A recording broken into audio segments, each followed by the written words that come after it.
Bom dia pessoal, Christopher, professor de História. Hoje a gente vai corrigir as questões do PET, aliás, finalizar o PET 2 do nono ano, né, que completa a quarta semana. Lembrando que cada PET desse tem 4 semanas, então ele corresponde a 2 meses de recomposição de carga horária, né? Então a gente vai finalizar isso agora e depois dar início ao PET 3.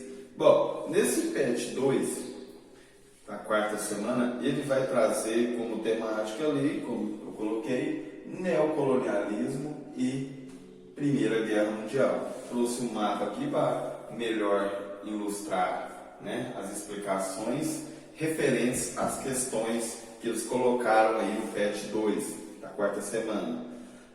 Dá início lá na página 81. E ele já traz 2 imagens, né? Ele traz a primeira imagem do lado esquerdo, né? Vários personagens, né? 1, 2, 3, 4, 5, 6 personagens com uma faca cortando o território chinês como se fosse cortando uma pizza. E do outro lado ele traz o continente africano e coloca também 1, 2, 3, 4, 5, 6, 7 pessoas, né, cada um puxando para um lado o continente africano. Bom, então o que vem a ser isso daí? Tá lá, as 2 imagens abaixo retratam uma política do final do século XIX e início do século XX, que ficou conhecida como imperialismo afro-asiático ou neocolonialismo. Observe as imagens e em seguida responda as questões. Bom, então eu disse para vocês pegarem as imagens, toda vez que tem uma legendinha, ler aquela legenda que ela praticamente responde várias questões sobre elas, né? Ó, gravura europeia do século XIX mostra um chinês desesperado com a divisão de toda a China da torta China entre os imperialistas. A partir da esquerda, a Inglaterra, a Alemanha, a Rússia, a França e o Japão. E do outro lado, ele não coloca a legenda, ele só coloca onde que foi disponível. Bom, e ele pede, caracterize o neocolonialismo. Então ele quer saber o que vem a ser esse neocolonialismo. Se a gente for voltar lá na história um pouco, lá no século XIV, XV, o que estava acontecendo? A questão do colonialismo, vocês lembram? Então quando a gente vem com o neocolonialismo, é novo colonialismo. Então, o que vai acontecer? As pessoas vão inovar esse modo colonial. Não é? O que era esse modo colonial? Se a gente voltar lá atrás, lá no colonialismo, lá nas grandes navegações, o que começou a acontecer na Europa? A gente tem que pensar que a Europa aqui é um modelo padrão de vida da sociedade. Até hoje, professor, praticamente até hoje a gente vive nos moldes da sociedade europeia, não é isso? Mas como assim? Onde que iniciou-se o cristianismo? Na Europa, não é? Lá na Idade Média, como que funcionava? Quem que tinha o controle? Quem que tinha a função de moldar o pensamento do indivíduo? A Igreja Católica, não é? Então o que ela vai fazer? Ela vai expandir o seu jeito de viver. A forma que a Igreja Católica acha que as pessoas têm que viver, a forma cristã, não é isso? Então isso a gente viu que foi espalhando para o mundo inteiro. E teve até um conflito, né? Existia o continente europeu. Se você pegar o chamado o mundo do Ocidente, eles vivem praticamente da mesma forma. Se você pega o mundo do Oriente, eles vivem de forma um pouco diferente da gente, não é? Por quê? Porque existe 2 grandes religiões que elas servem como uma forma de moldar a sociedade. De cá, o cristão, né? E de lá, os muçulmanos, né? Então existe essas 2 formas. Inclusive, lá no 7º ano, teve até uma guerra, né? Para ver quem queria dominar o jeito que o ser humano iria viver, né? De que forma, quem que ia ser responsável por moldar. Então os muçulmanos ficou de cá, os cristãos ficou de lá. Bom, sendo assim, o que vai acontecer? Vai chegar lá no século XV, vai surgir o quê? A formação dos estados nacionais, a formação dos países. Então, iniciou lá Portugal primeiro, Espanha, Inglaterra e França. Quando se formaram, a primeira coisa que eles fizeram? Eles saíram nas grandes navegações, né? Portugal veio aqui, queria chegar no Oriente, né? Porque no Oriente tinha algo lucrativo para eles, né? E acabou que, além deles ter esses trajetos aí, os europeus chegaram aonde? Na América, né? Se você pegar o padrão de vida do povo do continente americano, é igual ao da Europa, né? Então, quando a gente fala de neocolonialismo, a gente associa logo com imperialismo, que esses países vão se tornar impérios, né? São os impérios aí, europeu, né? Então, quando a gente pensa em império, a gente pensa o quê? Imperador, né? Então, para facilitar a nossa explicação, o que a gente vai fazer? A gente vai utilizar um recurso da língua portuguesa, que é a figura de linguagem, né? Qual figura de linguagem? A personificação. O que é a personificação? Transformar algo em pessoas, ok? Bom, então você vai personificar os países, transformar ele em pessoas, não é assim? A gente transforma um objeto, um animal em pessoas, características de pessoas nesses objetos. Então, vamos pensar lá. Vamos pensar em cada país desse aqui, uma pessoa, e do resto do mundo. Então, se a gente está trabalhando com neocolonialismo ou imperialismo, também que é a mesma coisa, o que vai acontecer? Imperialismo, então você vai transformar os países europeus em imperadores, né? Porque no império existe o quê? Quem que manda? O imperador. Quando existe o imperador, existem os súditos, né? E qual que é a função dos súditos? Servir o imperador, não é? Por quê? Porque ele é algo superior. O imperador só está ali porque ele é superior aos demais. Ou, pelo menos, colocar isso na cabeça deles. Não é assim que funciona? Bom, como eles são superiores, são pessoas que estão em outro patamar, eles vão entender o quê? Olha, a gente vai sair pelo mundo, então o Brasil é uma pessoa, né? É um súdito de quem? De Portugal. Alguns outros países aqui, súdito da Espanha. Estados Unidos, súdito da Inglaterra. Canadá, um pedaço da França e um pedaço da Inglaterra. Então a gente vai pensar dessa forma. Esses países que não são europeus vão servir os europeus. Tá certo? Bom, sendo assim, a gente vai pegar lá, neocolonialismo. Qual que é a primeira? Caracterize o neocolonialismo. O que é o neocolonialismo? O processo de dominação política, econômica e social, instituída por potências capitalistas sobre países menos desenvolvidos. Então quer dizer o quê? Que no neocolonialismo a característica dele é o quê? Um é o superior ao outro. O superior é o imperador e o outro que não é superior, menos desenvolvido, é o quê? O súdito. Não é assim que funciona? Bom, então a gente vai entender também que nesse modelo de utilidade moderna, a gente vive num modelo capitalista de mercado, onde o capital é mais importante. Então, para a pessoa ser superior à outra, ela tem que ter mais capital. Esses países aqui que acumularam várias riquezas europeus, eles têm muito capital? Tem, por isso que eles se consideram o quê? Imperadores. Não é assim? Lembrando da personificação. Então essa é a primeira questão. Você vai ver essa relação aí do neocolonialismo.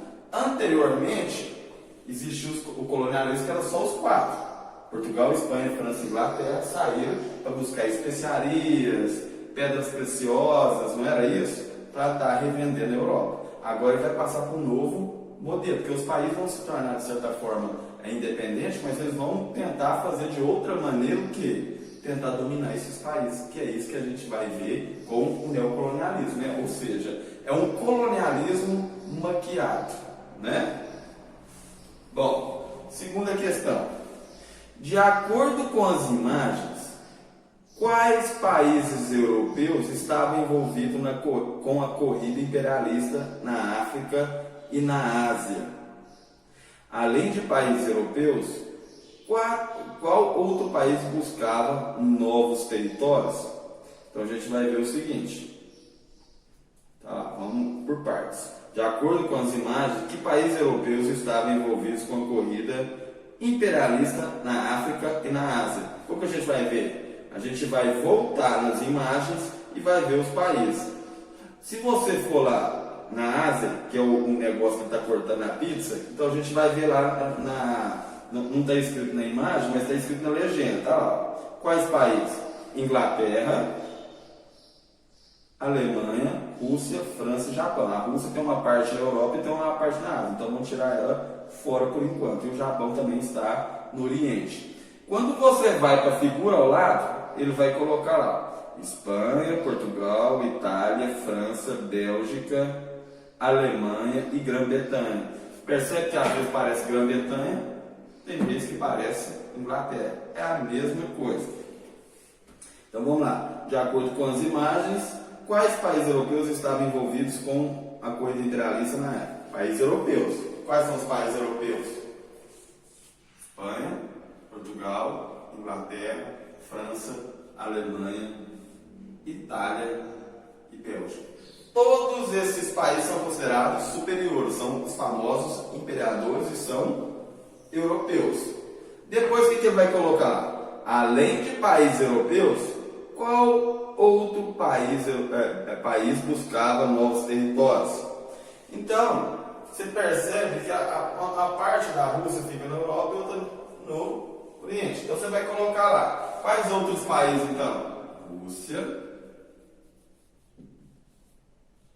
e qual que é o outro? Japão, né? Eu esqueci de colocar aqui, mas você coloca. Então, além desses países europeus, o modelo de vida deles, né, que tinha que ser instaurado no mundo inteiro. Rússia e Japão também já estavam ali para quê? Opa, eu também quero. A gente percebe, se a gente olhar algum desses países até hoje, tem algum país que é pobre aí?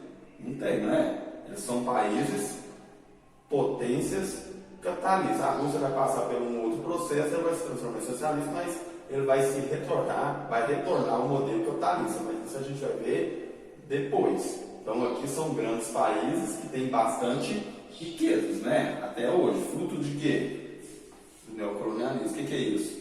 Basicamente roubar, né? Saquear o quê? Riquezas de países menos desenvolvidos. Com qual justificativa? Essa justificativa a gente vai ver daqui a pouco. Vamos lá. Terceiro item lá. Quais objetivos nortearam a política imperialista europeia? Quais os pontos os países europeus usavam como justificativa para a prática do imperialismo? Então, o que ele quer saber? Qual que era o objetivo? Qual que é a motivação? Matérias-primas. É matérias-primas, aquela matéria primeira, aquela matéria que vem da natureza. Se esses países aqui não eram tão industrial, o que eles pensavam? Não, então eu vou pegar aquilo, árvore para fazer borracha, ferro, qualquer coisa que vem da natureza para mim transformar ela em produto. Porque eles não vão conseguir, já que eles não conseguem, eu tenho a obrigação de ir lá no país dele fazer por eles, não é? Porém, o que vai acontecer? A riqueza vai ser minha. Não é assim? A gente vai ver isso agora mesmo. Mercados consumidores. O que é mercado consumidor? Pessoa para consumir. Por exemplo, seu bairro tem um mercado, não é? Ali é um mercado consumidor, né? Ele tem um mercado e tem os consumidores. Quem são os consumidores? Aquelas pessoas que moram naquele local. E o mercado? O mercado é da pessoa que tem grana, né? Então vai ter essa relação de consumo, né? Porque é dentro dessa relação de consumo que vai fazer o quê? Fortalecer aquela pessoa que quer adquirir o capital, visto que a coisa mais importante do sistema capitalista é a pessoa ter capital. A pessoa é boa quando tem capital. Quando ela não tem capital, ela é uma pessoa inferior. A gente está vendo isso aí com essa personificação, né? Países europeus, se for personificar eles, são superiores aos demais. Por conta de quê? Por conta que eles têm grana, não é? Ah, professor, eu não concordo com isso. Eu também não, porém, é essa doutrina que esse sistema capitalista prega, não é? Ah, mas não é assim não. Você pensar, aí você volta para a sociedade. Uma pessoa que tem grana suficiente, ela tem uma vida melhor, ela se parece superior dentro da sociedade? Parece. A gente vê, a pessoa vai brigar na justiça, quem leva sempre a melhor é quem? O rico, né? Então tem essa situação aí no sistema capitalista. E outra coisa, mão de obra barata. Então, basicamente, se você pensar, qual que é a motivação do imperialista? Ele lembra de 3 M's. Tá lá, matéria-prima, mercado consumidor e mão de obra. Ok? Porque se ele visa sempre o capital, ele quer sempre lucro, quanto mais lucro, melhor. Então, quanto menos ele pagar por um trabalhador, melhor. Por exemplo, eu moro lá na Inglaterra.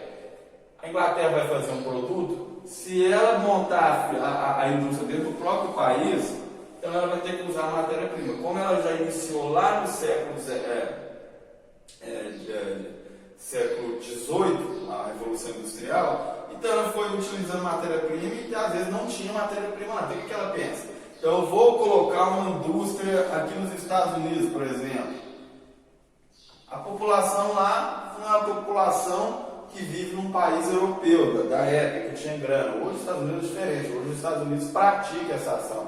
Então o que vai fazer? Eu vou instalar uma indústria lá, não é? Lá vai ter gente, se eu fazer um produto, vai ter gente para comprar, porque é uma região que vive pessoas.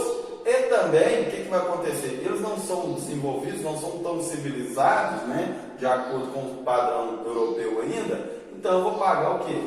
Mão de obra barata, porque no final essa riqueza vai ser devolvida para quem? Para os ingleses. Vai ficar muita coisa nos Estados Unidos? Não, vai ficar só uma mixaria lá. Que justificativa eles tinham quando eles chegaram? Porque se eles chegaram num local e falassem, olha, eu vou pegar a sua matéria-prima, eu vou construir o produto com a sua mão de obra e vou vender para você e vou ganhar muito dinheiro com isso. O país vai pensar, olha, como assim, está doido? Olha, você vem na minha casa, você produz com as minhas coisas e depois você vai levar ela toda embora? Imagina uma pessoa chega na sua casa e fala, eu vou fazer um bolo. Aí você fala, tá ok. A pessoa vai lá, você pega todos os ingredientes da sua casa, faz o bolo, pede para você bater o bolo, colocar no forno, ele vai te instruindo. Coloca no forno, depois ele pega o bolo, corta um pedacinho, deixa na sua casa e leva o bolo para fora. Leva para a casa dele, ele vai vender, vai comer. E você acha justo isso? Ele utilizou tudo que é seu em prol da vida dele, não é?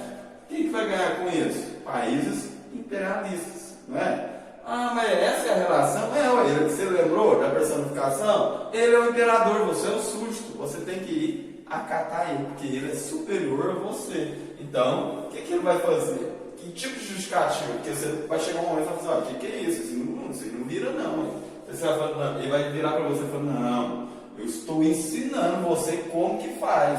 Isso aqui é uma missão civilizadora, porque a pessoa só é civilizado se ele viver conforme os europeus cristãos, aqueles que deram início lá na Idade Moderna, o estilo de vida europeu, né? Que não iniciou lá na Europa, quando foi terminando a Idade Média, assim, não foi iniciando nos países europeus. Então, é dessa forma aí que vai ser a nova configuração mundial.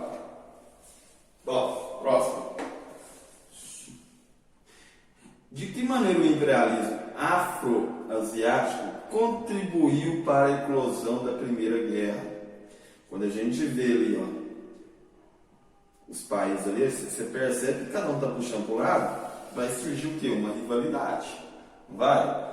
Opa, eu quero essa parte que é minha, não sei o quê. De início, os países vão ver isso aqui, eles vão pensando assim, não, eu também quero fazer parte disso aí. No primeiro momento não era só Portugal e Espanha, lá nas grandes navegações, depois surgiu França, Inglaterra, então outros países vizinhos da Europa falaram assim, eu também sou europeu, então eu também quero participar disso, eu tenho meu direito, porque eu também tenho o direito de fazer o quê? Civilizar os demais, porque aqui a gente somos europeus, né? Então vai dar início a isso aí. Bom, então a primeira coisa, revanchismo. Ah, tá. A outra questão. Quais os objetivos norteados? Deixa eu só voltar aqui, que perdi aqui. Quais os objetivos nortearam o imperialismo, né? Quais pontos os países europeus usaram como justificativa? E a última, de que maneira o imperialismo afro-asiático contribuiu para a eclosão da Primeira Guerra Mundial? Algumas potências capitalistas europeias estavam, o quê? Descontentes. Descontentes com o quê? Com a partida da África, a questão da pizza. Imagina você estar numa pizza, lá tem um monte de gente na sua casa. Todo mundo corta um pedaço maior, você fica com o menor. O que você vai falar? Vai ficar descontente. Fala, opa, também quero. A gente está dividindo, vamos dividir em partes iguais, como eles também, não é? Porque eu também estou fazendo parte desse momento da gente se alimentar com uma pizza dessa, não é? Partindo da Ásia, partindo da África, o que gerou uma tensão entre elas. Porque você vai vendo lá, você percebe que eles estão cortando a pizza ou cortando a China, vai chegar um certo momento que o povo fica tão em cima assim que eles vão querer o quê? Não, vai virar uma tensão, vai virar um conflito. Quando você tem vários países assim, brigando, a tendência é o quê? Uma guerra generalizada entre eles, não é? Ou então ele fala assim, vem comigo, vamos juntar nós dois, a gente vai e consegue uma fatia maior desse território, né? Ou dessa pizza. Então, isso vai contribuir o quê? Para a Primeira Guerra Mundial. Além do imperialismo, liste outros pontos que motivaram o começo da Primeira Guerra Mundial. Além disso, a tensão entre eles, o que vai acontecer? A questão de um revanchismo. Um período anterior, teve um conflito entre a Alemanha e a França. Então, se as duas já tinham brigado em um momento anterior, um não vai gostar do outro, né? Então, além disso, se as duas fazem parte dessa divisão, quando esse aqui vai estar implicadinho com esse aqui também vai estar, essa aqui vai estar implicada, não vai? Então vai ter uma tensão, já tem uma tensão. Então, a França perdeu uma guerra para a Alemanha, ela vai querer uma revanche. Então, tem um sentimento de revanchismo, né? A questão do nacionalismo. Por que o seu país pode e o meu não pode?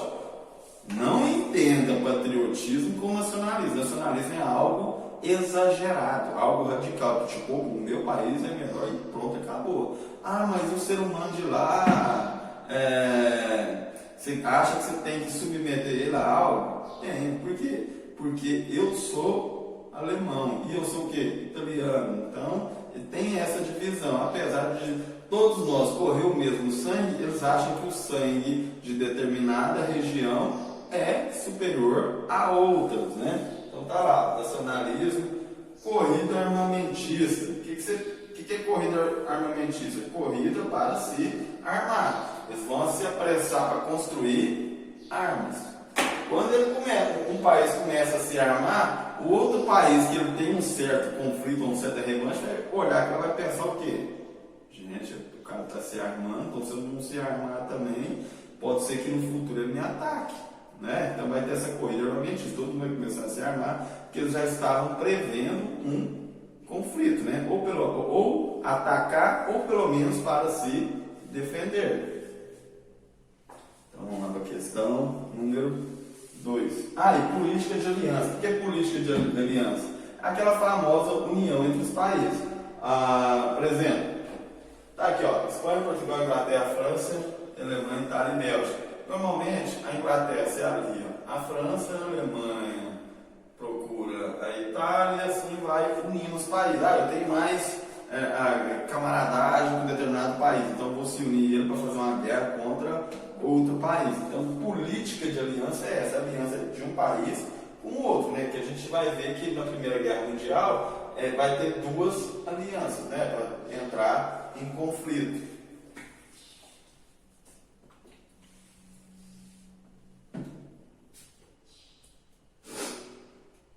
Na página 82, está aqui a questão, né? Ele vai trazer um texto, né?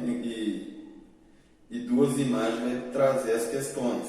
Então, lembrando, quando ele trazem textos assim, normalmente são questões de compreensão de texto. Você vai ter que pegar as informações dentro do texto e ir para as questões. Então, o que é interessante? Você ler, ir lá nas alternativas, ler as alternativas e depois voltar no texto, né? Porque assim você vai ter um norte, né? Você vai saber o que as perguntas querem do texto, né? Como se fosse um planejamento de casa, de algo do tipo, né? Sobre a participação da mulher no contexto da Primeira Guerra Mundial, leia o fragmento de texto a seguir, faça uma análise das imagens e depois responda as questões. Então ele quer que você leia o texto, olhe as duas imagens e depois responda. Então vamos lá para as questões. Qual o assunto principal do texto? Sobre a participação da mulher no contexto da Primeira Guerra Mundial. Está vendo que ele já trouxe? Tem a participação da mulher, não é? Qual o assunto principal do texto? Participação da mulher na Primeira Guerra Mundial. Porque se você for lá no texto, você vai perceber lá, a Guerra da Primeira Guerra Mundial trouxe uma grande mudança para as mulheres. E no próprio enunciado ele já te dá a resposta. Se você for lá na imagem 1, ele está lá. A gente percebe que tem umas enfermeiras aqui e provavelmente está lá, né? As mulheres cuidando de um ferido, provavelmente de guerra, né? Que você está falando no texto de guerra. E na segunda aqui elas estão fabricando, trabalhadoras em uma fábrica de borracha em uma região aí, fazem boquilhas para máscara de gás. Máscara de gás é a arma de gás, né? Então você percebe que elas estão contribuindo à participação então da mulher na Primeira Guerra Mundial. Questão número 2. Observe a imagem 1 e descreva o que está registrado nela. A imagem 1, o que a gente acabou de falar, não é? Enfermeira, né, cuidando de um paciente. Todo enfaixado e tudo mais. Então, o que eu coloquei? Uma enfermeira cuidando de um soldado. Você está fazendo referência a uma guerra, provavelmente ele é um soldado. Se você quiser colocar uma enfermeira cuidando de um provável soldado ferido, pode ser também. Coloquei assim para dar uma resumida. Uma enfermeira cuidando de um soldado. Observe a imagem 2 e comente o que você vê. O que está escrito na imagem 2? Duas mulheres, uma fábrica produzindo algo, né? A máscara de gás, no caso. Então, eu coloquei lá, trabalhadoras trabalhando em uma fábrica, né? Produzindo o quê? As famosas máscaras. Então, aí a gente já tem a participação do aqui. Eu vou arrancar essa aqui porque a gente está fazendo ali. Guardar esse mapinha.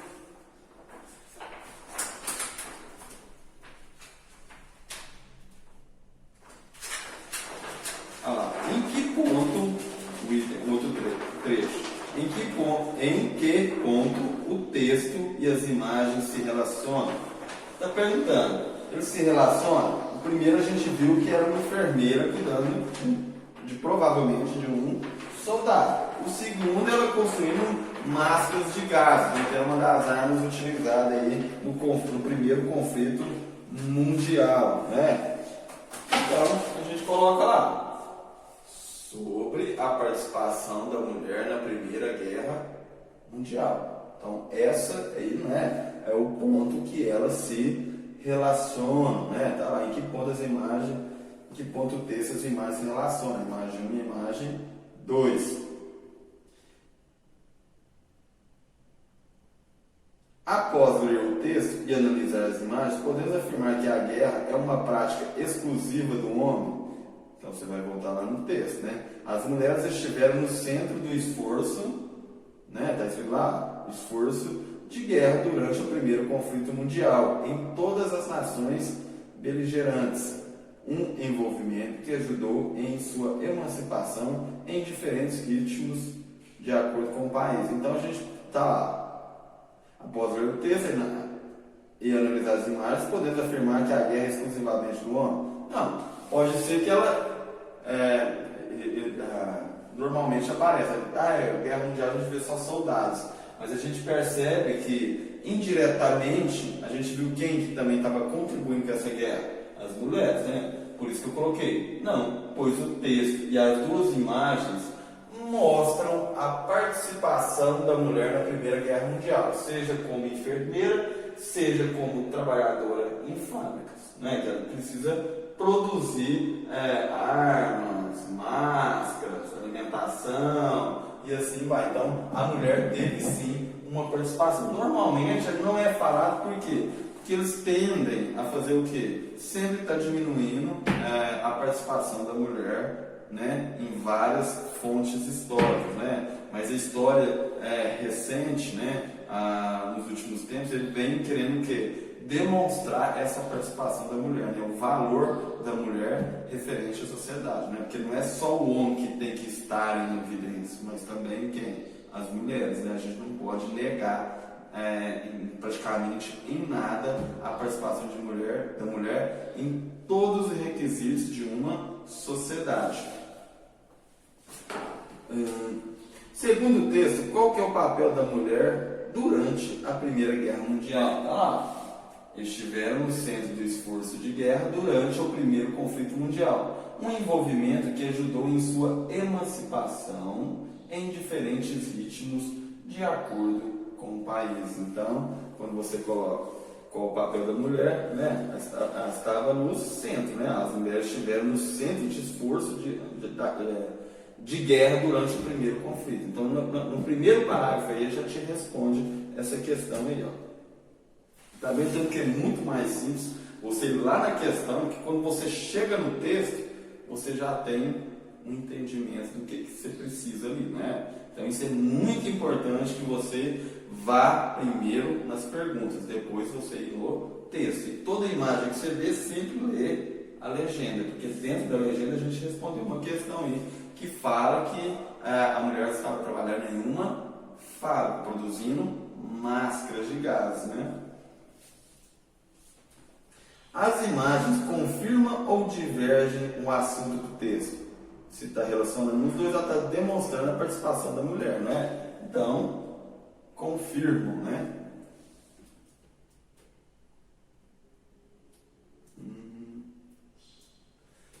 Quais as atividades praticadas por mulheres durante a Primeira Guerra? Entre essas atividades, qual delas te chamam atenção, né? A gente, se você for lá no texto, lá na página,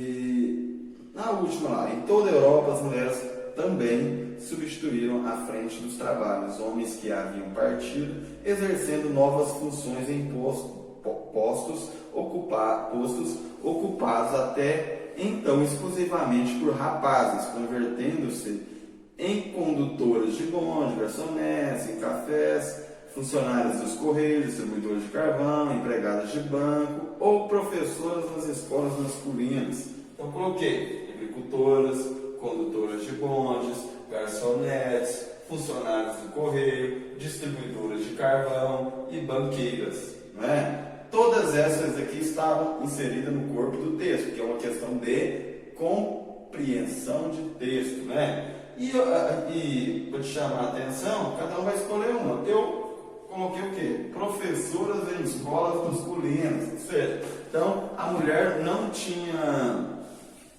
ela não poderia ensinar o gênero masculino, não é? Então a gente percebe o quê? Será que a mulher não estava à altura para ensinar os homens, né? Numa escola? Então essa é a minha escolha aí, ó. O que me chamou mais atenção é isso, que a escola masculina e feminina era separada, né? Então aí a gente vê sempre que através desse movimento feminino que a gente viu nas aulas anteriores, a importância dele, né? Que é através dele que as mulheres foram conquistando os seus direitos, né? Mas infelizmente até hoje existem alguns indivíduos que querem frear, né? Querem ainda colocar a mulher num degrau abaixo da ala masculina, né? Então a gente tem que tomar cuidado com isso daí. Bom, De que maneira esse momento contribuiu para fortalecer a luta da mulher por mais direitos e espaços da sociedade? Eu coloquei, demonstrou, né, se antes era exclusividade masculina, então o que eu coloquei? Demonstrou a capacidade da mulher em exercer várias atividades que antes eram de exclusividade masculina. Então, o que essa guerra trouxe? Por mais coisas ruins que traz, às vezes coisas ruins trazem coisas boas, né? Porque o que aconteceu aqui? Porque é através de exemplo que a gente vê, né? E diante desse momento, né, que praticamente forçou a mulher a ocupar alguns cargos onde era de exclusividade masculina, ela exerceu o papel, né, do homem, mostrou que, olha, eu sou mulher, mas também sou capaz de exercer essas funções.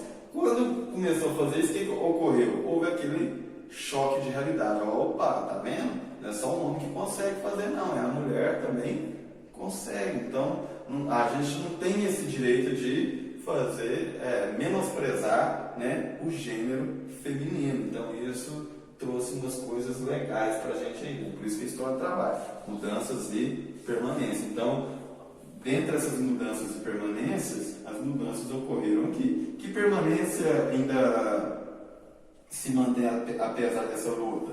Que ainda tem gente, um pensamento atrasado, né? Que acha que a mulher não tem capacidade de exercer determinadas funções de exclusividade masculina. Vamos lá para a questão número 3.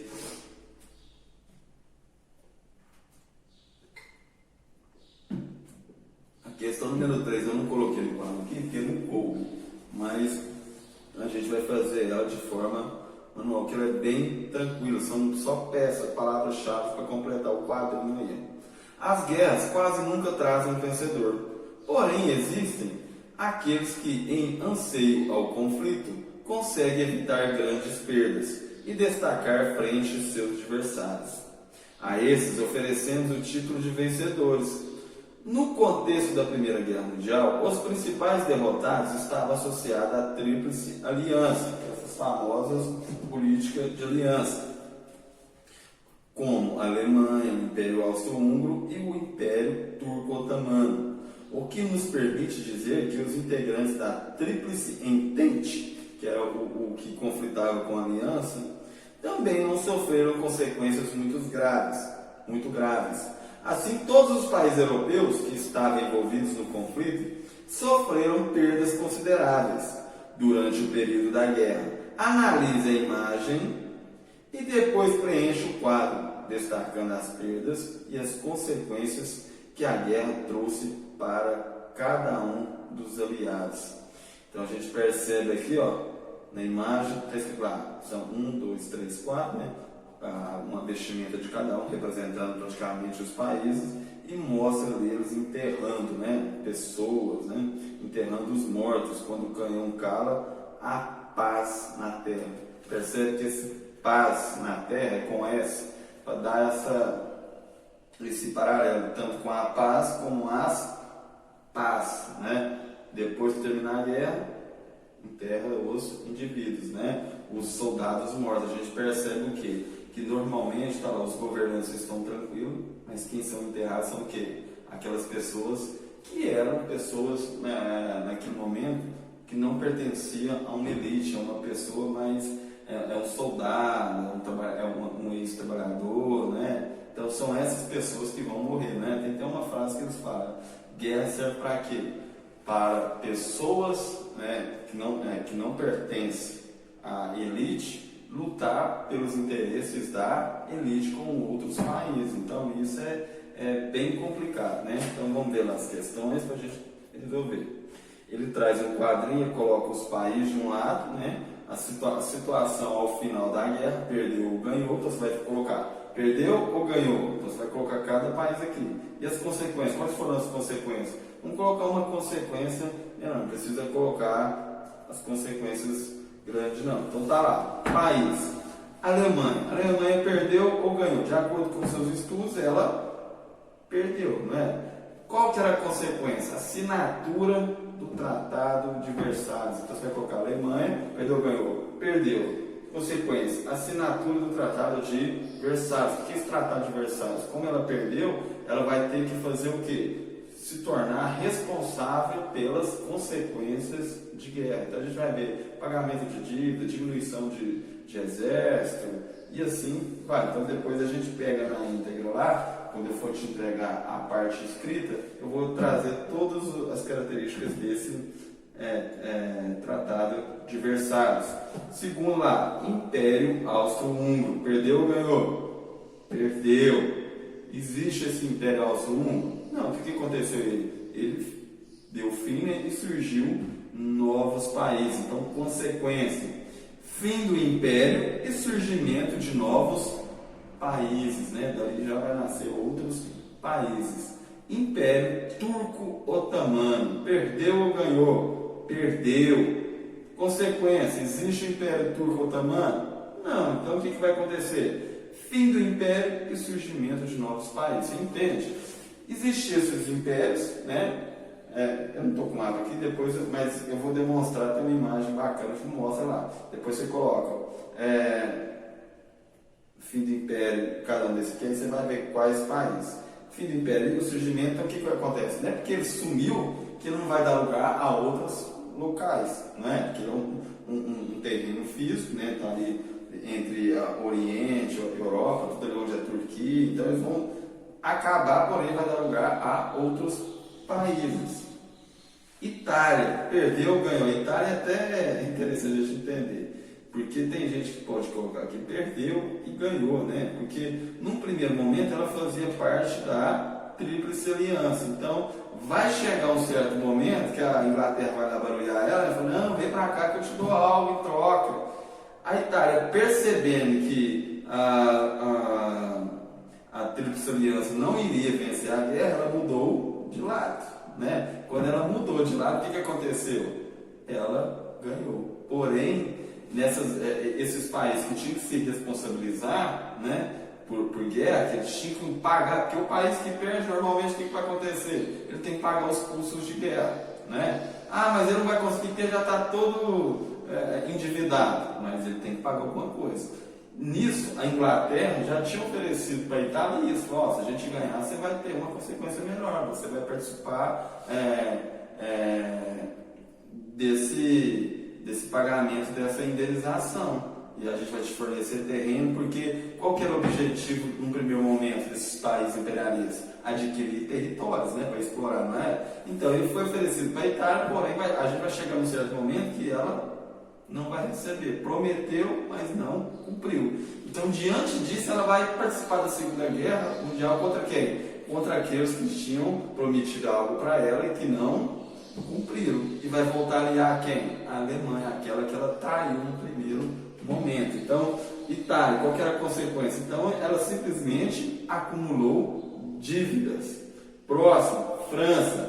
Perdeu ou ganhou? Ganhou. Quais as consequências? Crise, né?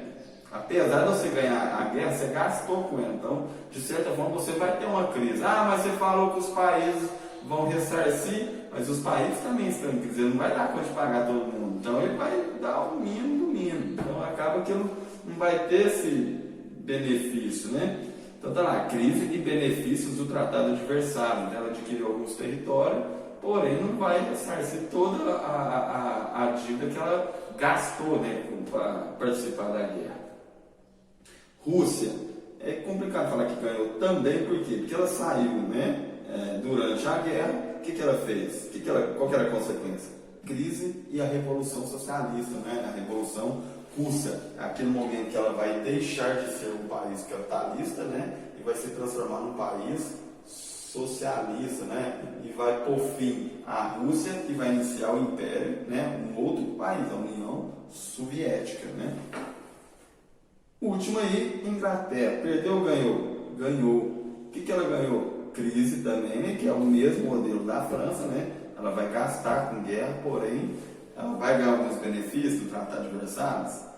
Vai, porém o que acontece? A Alemanha vai dar conta de arcar com toda a destruição que teve na Europa, né? Porque a Europa simplesmente foi o palco, de guerra. Então vai ser destruído várias coisas, porque eles ficaram basicamente 4 anos aí, 1914 a 1918, guerreando. Então pensa no poder de destruição que teve nessas regiões aí